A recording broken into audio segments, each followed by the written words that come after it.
그런데 하나님께서 나를 목적하신 바를 깨닫고 알게 되면 그 삶은 훨씬 수월하고 편안하고 행복하게 되는 거죠. 그렇게 내가 어떤 사람인지 알고 나서 모든 상황들을 직면하고 행복한 시간들을 누리다 보면 세상도 같이 행복한 세상이 되어 있는 것처럼 느껴지더라고요.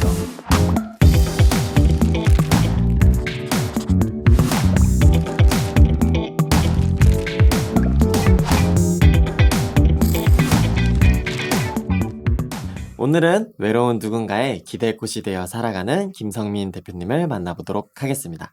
대표님 안녕하세요. 네, 안녕하세요. 네, 만나서 반갑습니다. 네, 반갑습니다. 네, 시청자분들께 간단하게 소개 부탁드립니다. 네, 저는 사람을 살리고 자연을 살리는 브라더스 키퍼의 설립자 김성민입니다. 사람을 살리고 자연을 살린다. 굉장히 멋있는 말인데 네. 구체적으로 브라더스 키퍼에서는 어떤 일을 하나요? 네, 저희 브라더스 키퍼는 아동 양육 시설을 퇴소한 자립준비 청년들에게 일자리를 지원하고 또 그들에게 필요한 다양한 지원이나 교육 또 정책의 변화까지 이끌어내는 일을 하는데요. 우리가 같은 시대에 살아가지만 가정을 통해서 경험하지 못했던 것들이 굉장히 많기 때문에 이런 기본적이거나 기초적인 것들을 가르쳐주고 알려주는 교육들을 하고요. 단순하게 그런 교육만으로 사람을 살릴 수 없기 때문에 아이들을 직접 고용하거나 아이들을 고용할 수 있는 회사로 아이들을 연결해 주는 거죠. 예, 이 모든 아이들을 우리가 책임질 수 없기 때문에 국가의 법이나 정책들을 바꾸고 변화시키는 일까지 함께하고 있습니다. 그 과정이 정말 쉽지만은 않았을 것 그렇죠, 같다라는 그렇죠. 좀 생각이 들어요. 네. 근데 이런 일을 시작하시게 된 좀 네. 대표님의 좀 개인적인 계기 같은 게 있으셨을까요? 네. 자립준비 청년을 선택한 이유는요. 네. 제가 바로 보육원 출신입니다. 제가 아까 사회자님께 소개해드렸던 김성민이란 이름 있잖아요. 네. 사실 이 이름은 제가 저의 진짜 이름이 아니라 저희 보육원에서 만들어준 저의 이름이기도 하고요. 제가 지금 사용하고 있는 생일이나 주민번호 모두 저희 보육원에서 만들어준 거예요. 어떤 나쁜 일이 일어나면 항상 김성민이었어요. 물건이 없어지면 가장 먼저 제가 지목 당하기도 했고, 그러니까 이런 사회적인 편견, 이런 사회적인 시각들이 굉장히 우리를 더 힘들게 하는구나. 저의 삶이 보육원에서도 그랬고 사회에 나와서도 너무너무 고통스럽고 힘겨운 시간들을 보내다 보니 나와 같은 삶을 살아가고 있는 아이들 1년에 2,500명에서 3,000명씩 매년 나온다고 했잖아요. 우리들에게는 이런 삶이 그냥 주어진 삶이구나라는 걸 많이 느꼈어요. 그래서 제가 저와 같은 환경에서 자란 자립준비 청년들에게 관심을 갖게 되고 그 문제를 좀 해결하는 사람이 되고 싶었고 지금 우리 사회자님과 함께 이 자리에 앉아 있는 게 아닌가 생각이 됩니다. 네, 말씀하신 걸 들으면서 그 두 가지 꿈이 담긴 이름이지 않을까. 브라더스 키퍼라는 게 가족이 되어주고 싶고 그 문제를 해결하는 사람으로서의 키퍼의 역할로서 그런 것들이 저에게 되게 인상적으로 좀 와닿았던 것 같습니다. 네, 오늘 함께 저희가 나눠볼 키워드는 직면이라고 합니다. 이제 직면의 의미는 정면으로 맞닥뜨리다. 어떠한 일이나 사물을 직접 당하거나 접함이라는 의미를 갖고 있는데 이 직면이라는 단어를 들었을 때 대표님은 좀 어떤 이미지 또 어떠한 생각이 떠오르시나요? 그 직면이라는 단어를 던져주셨을 때 네. 두 가지의 감정이 동시에 올라오는 것 같아요. 하나는 뭔가 이 직면이라고 하면 굉장히 두려운 뭔가 맞죠? 어려움을 마주해야 될 것 맞죠. 같은. 예, 그 두려운 마음이 떠오르는 동시에 또 한켠에서는 굉장히 희망적인 혹은 큰 용기가 생기는 느낌이 같이 들기도 해요. 왜 그 두 가지가 떠오르셨다고 좀 생각하실까요? 아마 이 두려운 감정이라는 건 제가 학창 시절에 저에게 직면을 했어야 되는 건 이 고아 보육원이라는 단어에 대해서 매 순간 직면해야 됐어요. 그때는 너무 숨기고 감추고 싶었고 사실 건강하지 못한 또 어린 시절이었기 때문에 직면하지 못했어요. 그러다 보니 이 두려운 감정이 떠올랐던 것 같습니다. 그런데 지금은 제가 사회자님께 편안하게 이렇게 마음껏 이야기할 수 있는 것처럼 지금은 제 삶에 이 고아라는 단어, 보육원이라는 단어는 오히려 두려움이 아니라 감사함을 넘어서서 저의 가장 큰 자랑거리가 네. 되었거든요.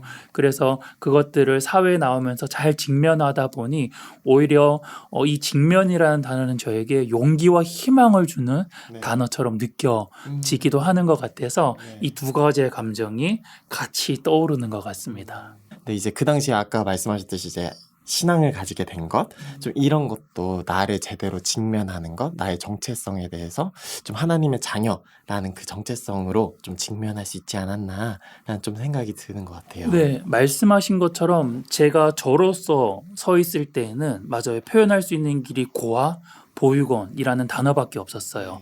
그런데 하나님을 만나고 나서 내가 하나님의 자녀이구나라는 걸 알게 됐고요. 네. 그러면 내가 왜 여기 있지? 내가 왜 보육원에 살고 있지? 하나님께서 나를 선택하셔서 수억 명의 사람 중에 김성민을 선택하셔서 하나님께서 보내신 곳이구나.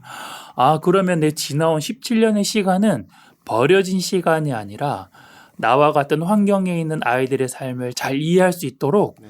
훈련받은 시간이구나라는 걸 맞아요. 하나님을 만나면서 알게 됐고 그때부터 이것들을 직면해 가는 과정이 너무너무 용기가 생기고 희망이 생기는 것처럼 느껴졌던 것 같아요. 어떻게 보면 그 신앙을 통해서 제대로 된 직면을 할 수 있었던 그렇죠. 순간이 됐던 것 네, 같습니다. 맞습니다. 네, 저희 위키 노트에 이미지가 이렇게 들어가요. 네. 이제 산을 마주했을 때 좀 피하지 않고 그것을 타고 올라가는 그런 이미지를 여기에 담아봤는데 네. 이 이미지를 좀 봤을 때 좀 어떤 생각이 드시나요? 직면이라는 단어와 저는 굉장히 유사한 이미지라고 저는 생각해요. 네. 직면이라는 것도 마찬가지로 이렇게 오르는 것의 반복처럼 느껴지거든요. 네. 그런데 산을 오르는 것처럼 힘겨운 시간의 반복이 아니라 우리가 밥을 먹을 때 가장 즐겁고 행복한 것처럼 또 하루 중에 눈을 감을 때 가장 행복한 순간을 누리는 것처럼 이 직면은요 그렇게 끊임없이 반복되는 건데 네. 고통스러운 게 아니라 또 행복하고 네. 즐겁고 네. 평안한 것이다 음. 라고 저는 생각합니다. 그렇게 좀 생각하시게 된 계기가 있나요? 저는 인생에서 가장 중요하게 생각하는 성경 말씀이 하나가 있거든요. 뭐냐면 하나님께서 지으신 모든 것이 선함에 감사함으로 받으면 버릴 것이 없나니. 디모데전서 4장 4절 말씀인데요. 하나님께서 지으신 모든 것이 선하대요.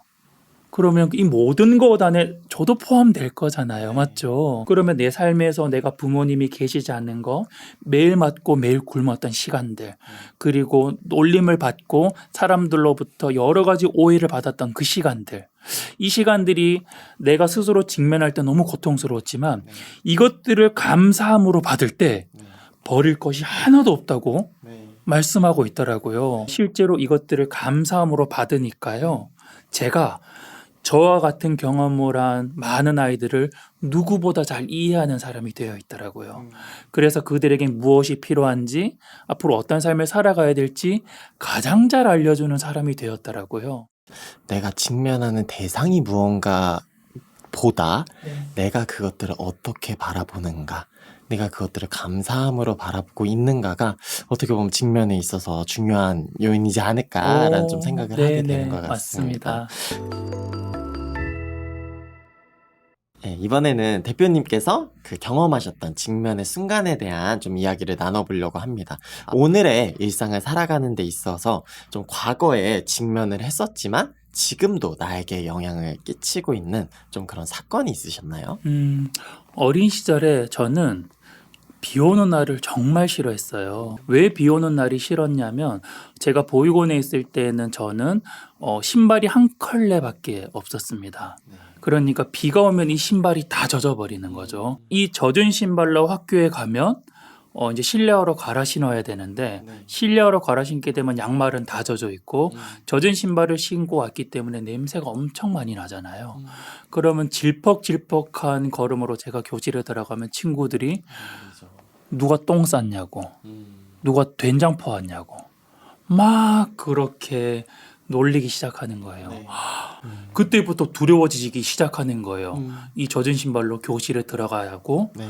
그 교실에 들어갔을 때 일어나는 상황들 때문에 비 오는 날이 너무너무 고통스러웠거든요. 네. 너무 신기하게도 성인이 되고 나서도요. 그 경험이 잊혀지지 않았는지 비가 오면 그냥 자연스럽게 너무 고통스럽더라고요. 제가 그때 이제 나는 어른이 됐고 이 상황들을 반전시킬 수 있는데 네. 내가 직면하지 못했던 그 순간을 다시 한번 내가 직면해 봐야겠다. 그래서 그 비 오는 날을 다시 한번 탐색해 보기 시작했던 거예요. 네. 생각해 보니까 지금은 신발을 갈아 신을 수 있고 양말을 갈아 신을 수 있더라고요. 그러면 단순하게 신발을 갈아 신고 양말을 갈아 신는 수준을 넘어서서 이 비 오는 날의 고통스러운 감정을 또 더 좋은 감정으로 바꿔야겠다. 저는 매일 10km씩 달리고 있거든요. 네. 오히려 비 오는 날에 이 좋은 감정으로 바꾸기 위해서 비 오는 날에 달렸어요. 그랬더니 지금은 뭐 해가 뜨는 날, 바람이 부는 날보다 비 오는 날 달리는 걸 훨씬 좋아하게 됐어요. 그러니까 어린 시절에 내가 직면하지 못했던 혹은 과거에 직면하지 못했던 그런 순간들 회피라고 표현하잖아요. 그런 것들을 회피한다고 해서 그게 사라지는 게 아니더라고요. 제가 들으면 들을수록 좀 직면의 그 매력에 좀 빠지고 있거든요. 네. 청소년들에게도 좀 이러한 직면이 사실 훈련이 필요한 과정인 것 같아요. 그렇다면은 이 직면을 어떻게 우리가 일상에서 좀 훈련할 수 있을까요? 저는 매일 아침마다 큐티를 합니다. 왜 그렇게 하냐면 제가 이 짧은 말씀을 묵상하면서 제가 하나님의 자녀라는 걸 인식을 먼저 합니다. 예. 그리고 이제 세상에 나가서 제 시간들을 살아내는 거죠. 네. 만약에 제가 이 큐티라는 것을 통해서 제가 하나님의 자녀라는 걸 인식하지 않으면요. 저는 아마 고아 김성민이 돼 있을 거예요. 그러면 학창 시절에 여러 가지 직면하는 상황에서 회피했던 것처럼 아마 지금도 그렇게 살아갈 것 같아요. 근데 지금은 매일 아침마다 그런 작업을 통해서 내가 어떤 사람인지 재정의하는 거죠.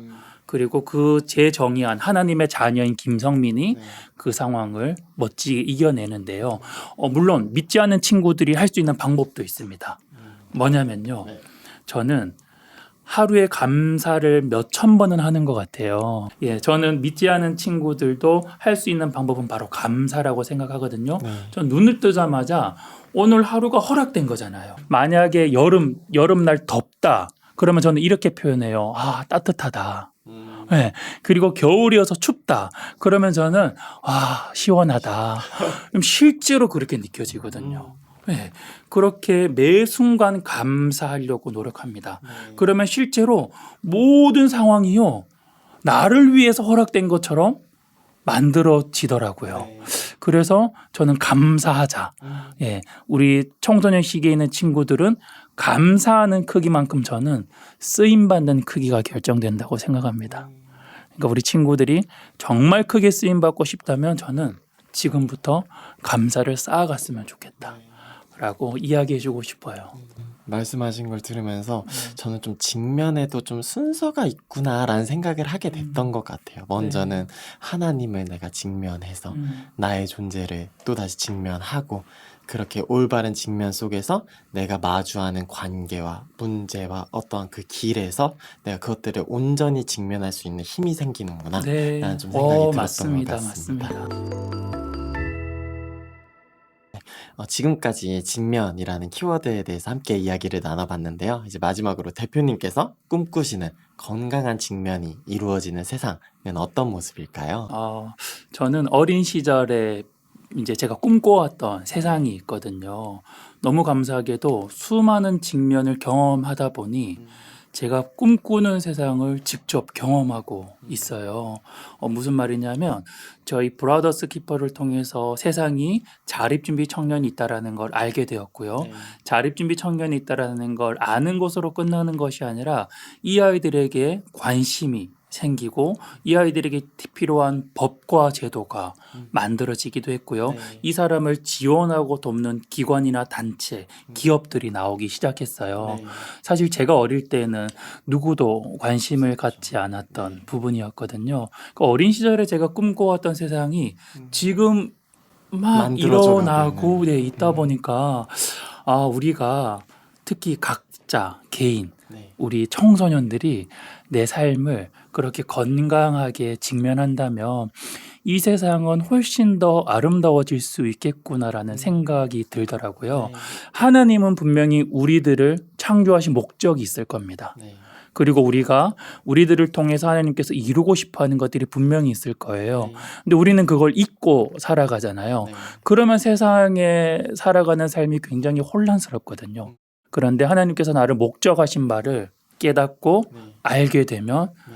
그 삶은 훨씬 수월하고 네. 편안하고 행복하게 되는 거죠. 그렇게 내가 어떤 사람인지 알고 나서 모든 상황들을 직면하고 행복한 시간들을 누리다 보면 세상도 같이 행복한 세상이 되어 있는 것처럼 네. 느껴지더라고요. 네, 대표님 꿈꾸시는 네. 그리고 지금 그 세상을 살아가는 네. 네, 대표님의 삶을 응원하면서 네. 저희 마지막으로 그럼 직면을 어려워하고 있는 청소년과 청년들에게 마지막으로 해주고 싶으신 말씀이 있으시다면 자유롭게 해주세요. 네. 저는 우리 청소년들이 가장 직면하지 못하는 부분이 어느 부분인지 꼭 한번 찾아냈으면 좋겠어요. 그리고 이걸 생각하는 게 아니라 한번 그걸 단어로 적어봤으면 좋겠거든요. 제가 사회자님께 질문 하나 드릴게요. 이건 우리 청소년들에게도 하는 질문인데 모든 사람이 언젠가는 경험하는 게 있습니다. 이건 누구도 피할 수 없어요. 혹시 뭘까요? 죽음이죠. 맞죠. 네. 죽음은 누구도 피할 수 없습니다. 모든 사람들이 언젠가는 경험하는 거거든요. 그런데 이와 동일한 게 또 한 가지가 더 있습니다. 뭐냐면요. 모든 사람은 언젠가는 죽음을 경험하듯이 모든 사람은 언젠가는 고아가 됩니다. 그렇죠. 그러니까 우리 아이들은요, 나쁜 경험, 다른 경험, 잘못된 경험을 한 게 아니라 모든 사람들이 언젠가는 경험해야 될 그 경험을 먼저 했을 뿐인 거예요. 그래서 제가 우리 아이들을 만날 때마다 이런 이야기를 해주거든요. 사람들이 너를 편견의 눈으로 바라보더라도 너는 그 사람을 위로하는 눈으로 바라봐줬으면 좋겠어. 왜냐하면 너의 지나온 시간은 정말 많은 사람을 그리고 이 세상을 위로할 수 있을 거야 라고 이야기해요. 이런 것처럼 그 고아라는 단어가 수치스럽고 부끄럽고 숨겨야 되는 과거가 아니라 모든 사람들이 언젠가는 경험하는 것이 된다면 이건 특별한 사람들이 나를 존중하는 지점이나 부분이 되는 거잖아요. 마찬가지로 우리 청소년들도 자신이 회피하고 싶어하는 모든 여러 가지 상황들이나 과정들이 있을 텐데 그것들을 타인이 나를 존중하는 지점으로 바꿔냈으면 좋겠다. 그러기 위해서 숙제가 하나 있는데요. 타인을 존중하는 거죠. 맞죠? 타인을 있는 모습 그대로 바라보아주고 그것들을 내가 받아들여주고 존중해주고 인정해주는 것. 이게 바로 우리가 살아가는 세상을 오늘보다 더 아름답게 만들 수 있는 기회가 아닐까? 라고 그렇게 생각해 봅니다. 네, 지금까지 직면이라는 주제에 대해서 저희가 이야기를 나눠봤는데요. 때때로 나의 상황이나 환경, 어떤 관계를 직접 마주할 때에는 좀 그게 힘겨울 때가 있지만 그걸 이제 직면함으로써 나와 또 주변에 그렇게 선한 영향력을 끼칠 수 있다라는 것들을 다시 한번 생각해 보게 된 것 같습니다. 네, 이 영상을 본 친구들도 오늘 나의 일상에서 좀 마주해야 될 것이 무엇일까를 좀 생각해 보면서 한 주간 그것들을 마주하는, 직면하는 용기를 가졌으면 좋겠습니다. 네, 오늘 직면이라는 주제로 함께 이야기를 나눠주신 김성민 대표님 진심으로 감사드립니다. 네, 감사합니다.